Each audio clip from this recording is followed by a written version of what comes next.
Handle exceptions means we can find out when it is throwing the exception, and in the catch block we can write the required code which can be used to handle the particular exception. Handling exception means maybe you want to close that window, or you want to click on OK on a particular button, or things like that. That is handling exception. So today basically we'll see how it is handled in a try catch block. Okay, so I am starting the application now. Let it start. So whatever you want to run in a try block, you can insert that code, and then in the catch block you can write what you want to handle in the exception.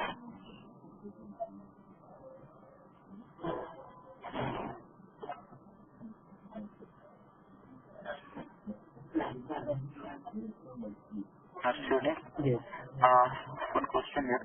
In the try block, we usually to capture our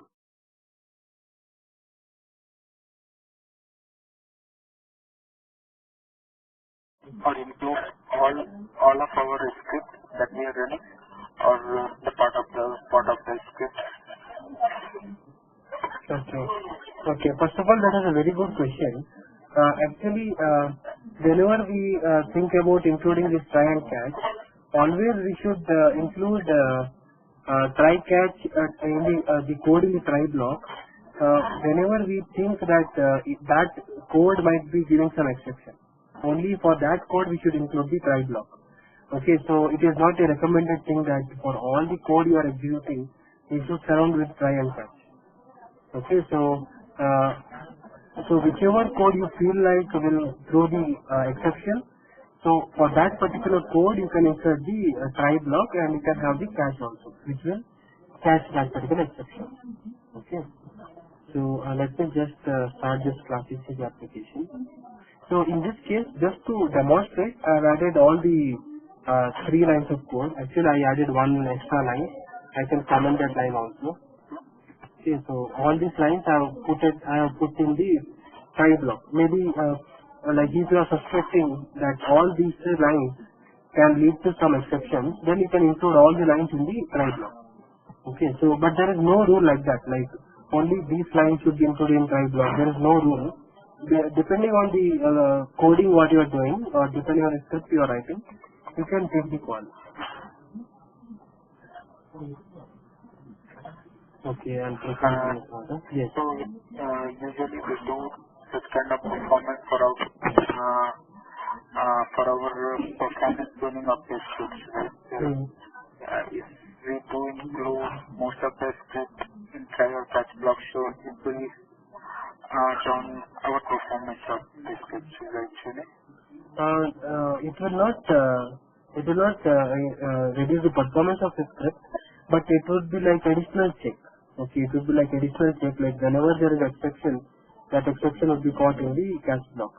But if it is not throwing exception, it would be running very fast. Only when exception comes, okay, it would be taking a lot of time to catch that exception and do some operations on that exception. Okay, so but whenever you get the exception, it would be like slowing the time. Maybe it would be taking time to catch the exception and things like that. So, but I think from scripting automation point of view, I think it should not create any issue. As long as it is within the limit, within the time it is running, I don't think any issue with surrounding with try and catch. But we should have purpose to try and catch. We should not or simply start with try and catch for each and every script. Basically, whenever you think like there is some exception you are going to get, then only surround with try and catch. Okay, so let me just run the script once. So basically, what I'm doing, I'm entering the card number, expiration date, and then I'll click on place order. Okay, I'll just run the script. And in the catch block, I have written e.print start trace. Basically, e.print start trace will give the complete details of the exception. Okay, and then e.getMessage will get one-liner or two-liner of the exception, which can be seen. Okay, I'm just running the script now. Let's see this result. What?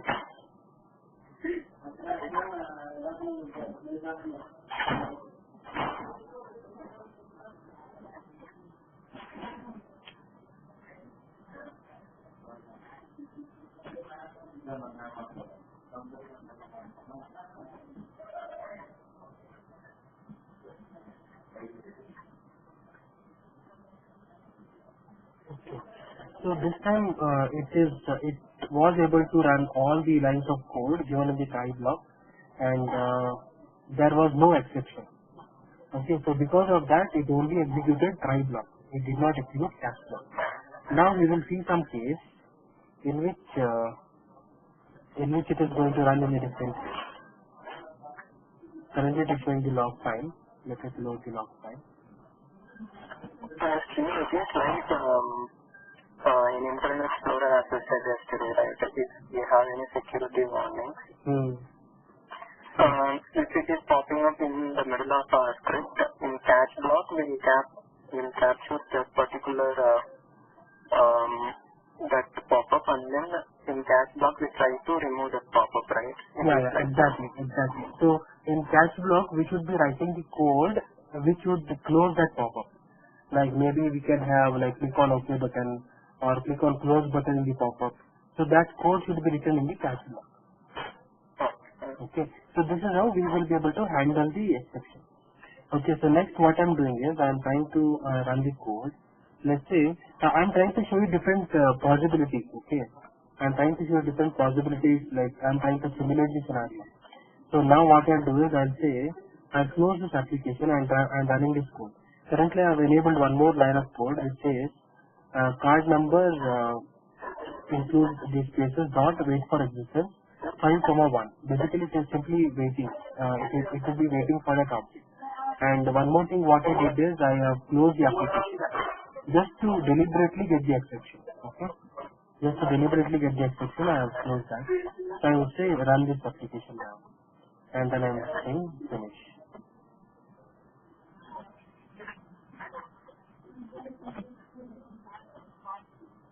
So now it is playing back, but the application is not open.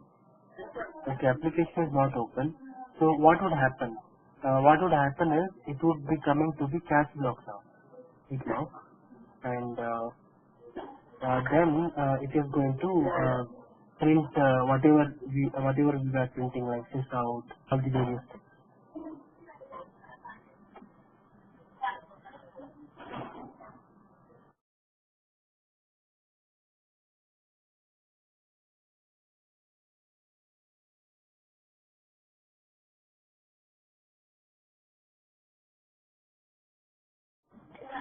Now, so now it had come to the catch block and it executed that catch thing. So since it executed the catch, I can see some red messages got displayed in the console. I can see some red messages displayed in the console. And basically it is talking about what that exception is about. It is talking about what is the exception, and it is giving the print stack trace. Basically print stack trace will be showing the complete details of the exception. It is showing the complete details, like what is the reason why it is failed, and all the details are shown along with the personal library details. It is showing this stack trace. So this is how we can use the catch block to catch the exception. And now I can look at the output also. I can look at this output.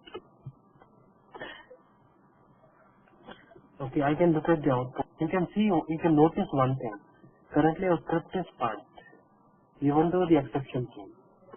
Why our script passed? Because whenever we surround with the try-catch block and whenever we are catching the exception, RFT would understand this thing as like we are expecting the exception to come whenever we execute this lines of code. So even though the exception has come, it will catch that exception and it would be passing your test. It would be passing your test and that test result would be shown.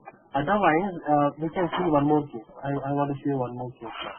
So I am trying to run the code without the try catch block. So now what I did is I moved one line of code outside try catch and now I am going to run this. Let's see what would happen. I am going to run this.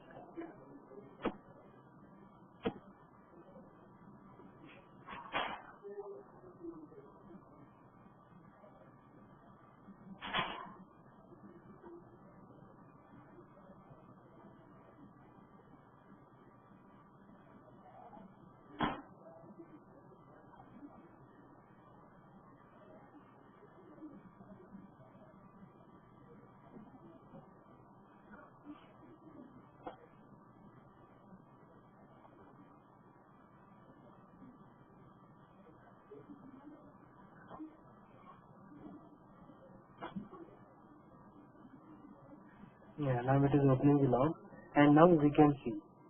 So since I have not handled it in the try and catch, I am seeing the failure, and it is showing the exception details in the failure.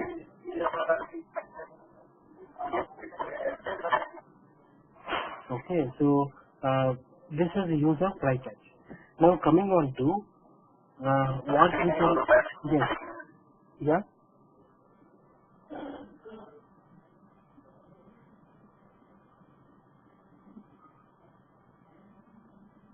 what is Santosh? Your voice is breaking. Can you just try to speak once again?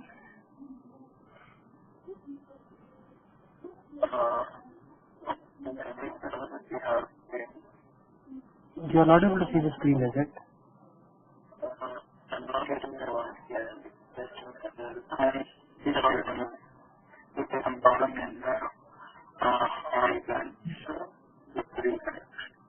Okay, fine. We will disconnect and we'll reconnect. Okay, sure. All of us can disconnect and we can reconnect to the audio. Hi everyone. So is the voice okay now? You are able to hear? Okay, great. So you understood what I was doing? Like basically what I did recently was I have moved one of the code out of the try-catch block and then I ran the script. So at that time what happened was it started throwing the failure. Why it is throwing the failure? Because so object was not found, so it has thrown the exception. But in the previous case, since I surrounded in the try-catch block, I was able to handle that particular exception very well in the catch block. That's why I did not throw the failure in the previous case. Even though you did not use any snapshot messages in login for how are you going to screen snapshot? Okay. So yeah, screen snapshot will come whenever there is a failure in RFT by default. So like whenever you are running your script and if there is a failure, okay, it will automatically capture one snapshot saying that this was the screen snapshot at the time of failure, something like that. Okay. So this is about try and catch, and next is mainly how you can handle in catch block is basically what you want to handle. You can capture that object and you can do the operation on the object. Okay, I want to show you one more scenario now. Let's imagine after we click on place order, we want to do some other operation. Let me just do it very quickly. I'm starting the application. Okay, after that I will.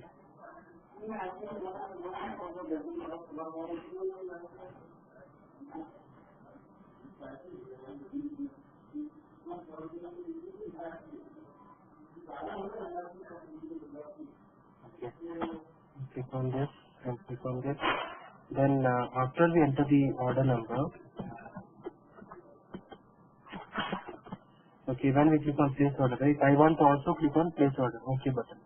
Okay, I want to click on OK button. So let me just capture that option also. Quickly I'll add that order. I'm going to insert the recording.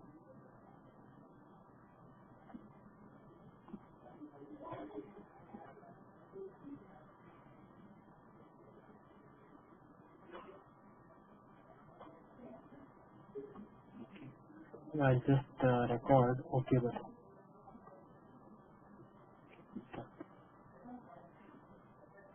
Okay. So this is the entire code. Okay. Now I want to run this in some other application. I want to run this in classic Java B application. Let me just run. I'm opening classic Java B now.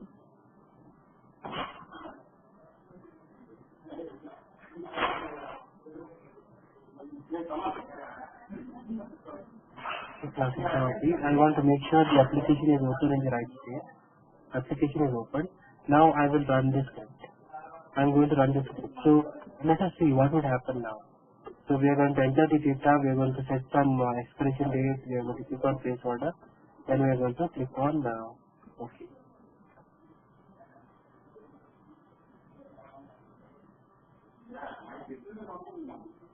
Now it is playing back. It is entering the card number, it is entering the expiration date, and then it is click on play. And now we can see there is some different exception which has come. And it is trying to click on OK. And also our code is within the try catch. So let us see what would happen now.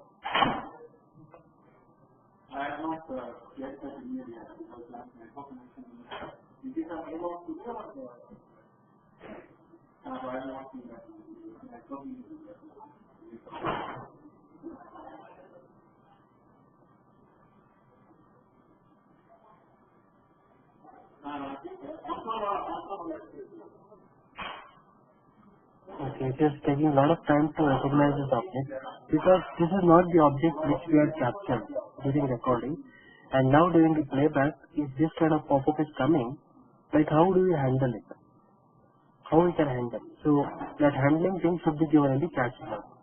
So let's see whether in the catch block it is able to do anything. I think it would be able to print the error message. It will be able to print the error message.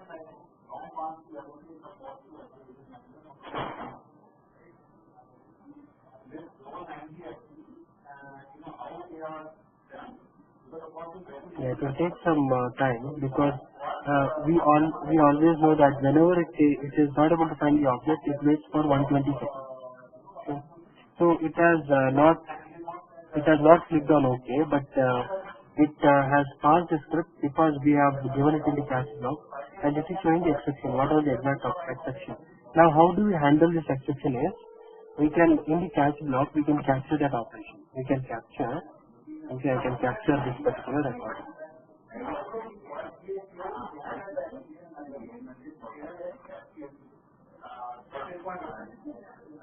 Okay. So it will be able to click on OK in that unexpected pop-up. And this code I have written in the catch block. Okay. So this is how we can handle unexpected pop-ups by writing the code.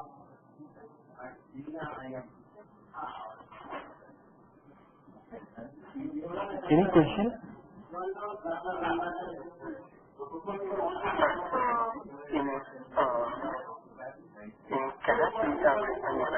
Correct. Yes. That is common for catches. That is common for only this try. Where is that try? Yeah. So that is common for this particular try which I have tried. For this try, it would be common. So whenever it is trying, and if it gets that particular pop-up which you have captured, it will click on OK on that pop. I'm asking about this test object method event exception. Okay, this one. Okay, this is like I gave some exception which is available. Actually, it can be this exception, normal exception also.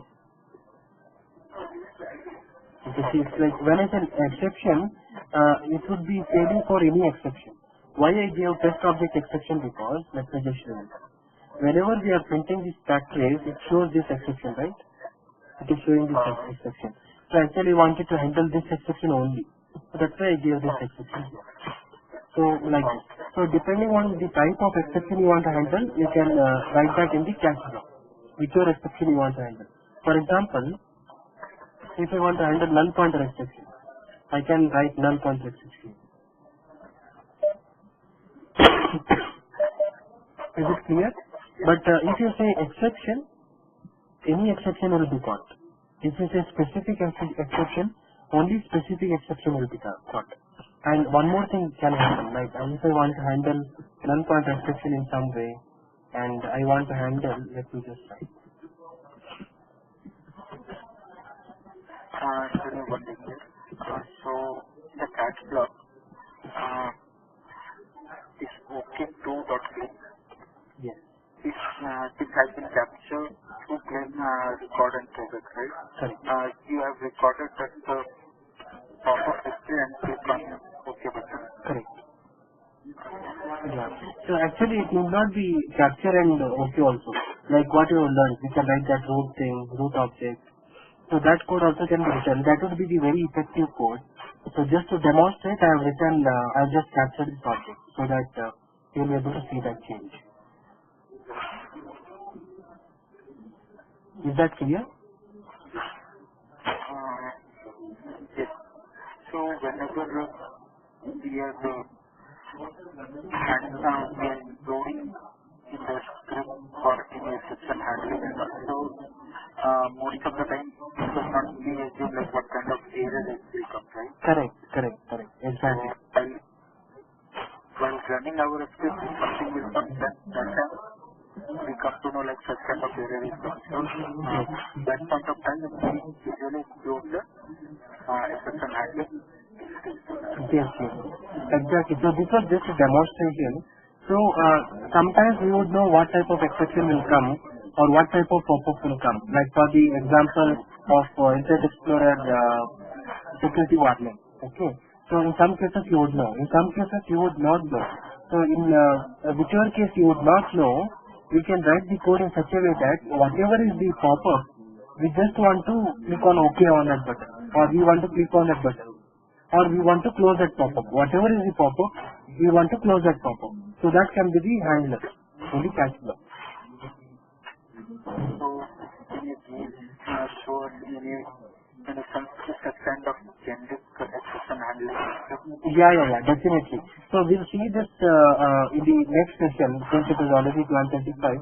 We'll see at 6 o'clock if you are meeting today. Or if not, we can meet on Monday and we'll be discussing on this, like how it can be handled in a generic way. Okay, so that we'll see that. So then we'll wind up for now. Okay, we'll continue if today or maybe on Monday.